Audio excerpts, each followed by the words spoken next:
गेले 2-3 दिवस पावसाचा जोर कमी असला तरी अमावस्येच्या पार्श्वभूमीवर आलेल्या समुद्री उधाणाच्या लाटांनी देवबाग, तारकर्ली आणि मालवणसह तालुक्याच्या किनारपट्टीवर अतिक्रमण करत तांडव सुरू केल्याने किनारपट्टी हापकून गेली आहे। काल आणि आज दुपारी देवबाग मोबारवाडी येथील संजय वाईरकर यांच्या जागेत समुद्राच्या लाटांनी शिरकाव करतानाच त्यांनी सागरी लाटांपासून आपल्या घराचा बचाव करण्यासाठी समुद्राच्या बाजूने उभारलेली दगडी संरक्षक भिंत आज लाटांनी उद्ध्वस्त केली। या वाडीत सुमारे 50 ते 60 घरे असून या भागात संरक्षक बंधारा व्हावा ही गेली कित्येक वर्षाची या भागातील ग्रामस्थांची मागणी आहे। मात्र शासन आमच्या मागणीकडे दुर्लक्ष करीत असल्याने दरवर्षी आम्हाला सागरी अतिक्रमणाला सामोरे जावे लागते असे संजय वाईरकर यांनी सांगितले। एकूणच शासनाच्या उदासीनतेमुळे देवबाग मोबारवाडी येथील सागरी अतिक्रमण यावर्षीही अटळ असल्याचं दिसून येत आहे।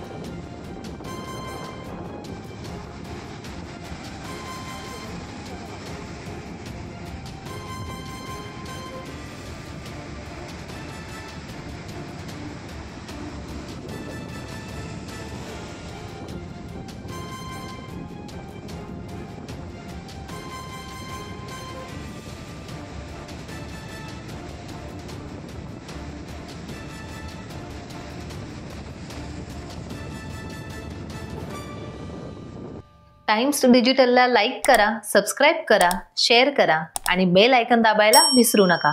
पाहत रहा टाइम्स डिजिटल।